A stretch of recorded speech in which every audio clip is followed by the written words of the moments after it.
कथा थोड़ा भी छूट न जाए इसलिए प्रणाम करने के लिए भूल गया। कौन? वो सुख पक्षी। कथा थोड़ा भी छूट न जाए बोलकर प्रणाम करना भूल गया। ये पहला दोष सुख पक्षी का हो गया। दूसरा बात, बहुत ऊपर से सुना अमर कथा, ये दूसरा अपराध हो गया।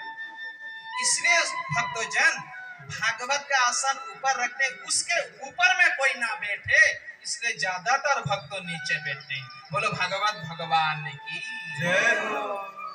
यानी कि जिसका जो समर्थ हो, जितना नीचे बैठते हैं उतना पुण्य ज्यादा मिलता है। ऊपर बैठने वाले कम मिलेंगे ऐसा नहीं, किसी को बैठने का असुविधा हो वो ऊपर भी बैठ सकते हैं, परंतु भागवत के ऊपर नहीं होना चाहिए। इसलिए भागवत का आसन जितना ऊंचा हो ऊपर कर रखते हैं। बोलो भागवत भगवान की जय।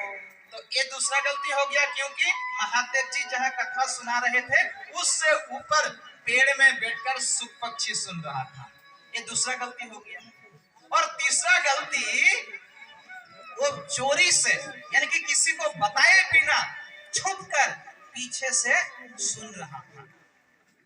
यानी कि वहां नियम था केवल पार्वती देवी ही सुनने के लिए, परंतु सुगा का भी उसमें कोई दोष नहीं, क्योंकि उनका वो तो अंडा में था, स्तुति प्रार्थना से अंडा फूट कर वो निकला, इसलिए उस बात को वो नहीं सुना, तो स्तुति प्रार्थना के बाद जो कथा हुई उसको सुना।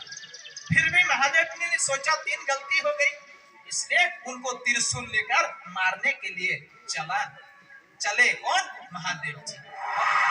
आगे आगे सुख पक्षी तोता उड़ रहा है, पीछे पीछे त्रिशूल लेकर महादेव जी जा रहे हैं। उत्तर की तरफ एक आश्रम था, सौम्यापरास नाम का आश्रम, जहाँ महर्षि वेदव्यास जी क्या कर रहे थे? तब जब ध्यान कर रहे थे। जैसे ही महर्षि वेदव्यास जी तब जब करने के बाद 4 वेद 17 पुराण लिखने के बाद चिंता में थे। देखिए, 4 वेद 17 पुराण लिखने के बाद चिंता में थे, तभी वो सुख पक्षी तोता महर्षि वेदव्यास की पत्नी बिटिका देवी स्नान करने के बाद पेड़ के नीचे बैठी थी, उनके मुख में वो सुख पक्षी तोता घुस जाता है, गर्भ में प्रवेश करता है। जैसे ही महर्षि वेदव्यास की पत्नी बिटिका देवी के मुख से वो सुख पक्षी सुगा तोता घुस जाता है, 1 दिन नहीं, 2 दिन नहीं, 1 साल नहीं, पूरे 12 साल तक बिटिका देवी के गर्भ में रहता है। और 12 साल के बाद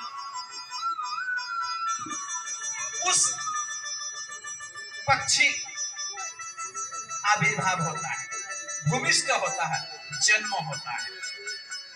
तो हम जानते हैं एक बालक या बालिका, बेटा बेटी 9 महीना में जन्म लेती है या लेता है, परंतु कहीं कहीं शास्त्रों में लिखा कोई 8 महीना में भी जन्म लेते हैं और कोई 10 महीना में भी जन्म लेते हैं, परंतु एवरेज के हिसाब से, गौड़ हिसाब से, राउंड फिगर के हिसाब से 9 महीना में एक बालक या बालिका जन्म लेता है या लेती है। परंतु वही सुख पक्षी इतना महान, 9 महीना नहीं, 12 महीना नहीं, 1 साल नहीं, 2 साल नहीं, 10 साल नहीं, 12 साल के बाद भूमिष्ठ होता है, जन्म होता है। और जन्म लेने के बाद अपने पिता महर्षि वेदव्यास जी को प्रणाम करते हैं और बिटिका देवी को प्रणाम करते हैं, और प्रणाम करने के बाद जंगल की ओर चले जाते हैं। और उसी बालक का नाम क्या पड़ता है? सुख पक्षी से बालक का जन्म होने के कारण सुखदेव जी महाराज पड़ता है। और वही सुख पक्षी सबसे पहले इस पृथ्वी में भागवत की कथा पढ़ता है, सुनाता है। और सुनाने किसको सुनाता है? राजा परीक्षित को। कितने दिन तक? 7 दिन तक। तो महादेव जी ने देखा कि मेरा काम तो हो गया, भागवत के प्रचार करने के लिए मैंने तो एक लीला कहा। तो महर्षि वेदव्यास और महादेव जी के बीच में चर्चा होती है और नमस्कार प्रणाम करते हुए महादेव जी कहाँ? कैलाश धाम में चल जाते हैं। और महर्षि वेदव्यास जी चिंता करते थे कि 4 वेद 17 पुराण लिखने के बाद भी मेरे मन में चिंता थी। आज अमर कथा ही 18 पुराण के रूप में यानी कि श्रीमद् भागवत महापुराण के रूप में मैं लिख सकता हूँ। तो उसी की कथा जो सुखदेव जी महाराज यानी कि सुख पक्षी के रूप में सुनते हैं, उसी की कथा को महर्षि वेदव्यास जी लिखते हैं और उसी कथा को सुखदेव जी महाराज राजा परीक्षित को 7 दिन तक सुनाते हैं। बोलो भक्त और भगवान की जय हो। अब परीक्षित कौन है?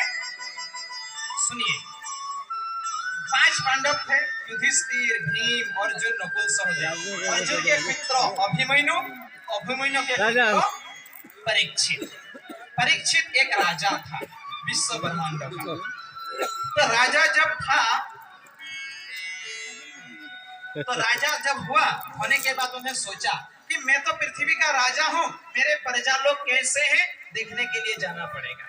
ऐसे कर जाते हैं तो जाते एक गाय को दर्शन होता है।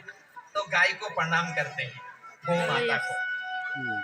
नमो ब्रह्मण्यो देवाय गो ब्रह्मण्यो हिताय च जगत हिताय श्री कृष्णाय गोविंदाय नमो नमः। गाय में 33 कोटि देवी देवता का वास होता है और जहाँ गाय की पूजा होती है, राधा कृष्ण भगवान भी प्रसन्न हो जाते हैं। आप भले ही राधा कृष्ण भगवान को पूजा नहीं कर सकते, पर तो एक गौ माता गाय को पूजा करते हैं तो राधा कृष्ण भगवान की भी पूजा हो जाती है, 33 कोटि देवी देवता का भी पूजन हो जाता है। इसलिए राजा परीक्षित ने गौ माता को प्रणाम करते हैं। थोड़ा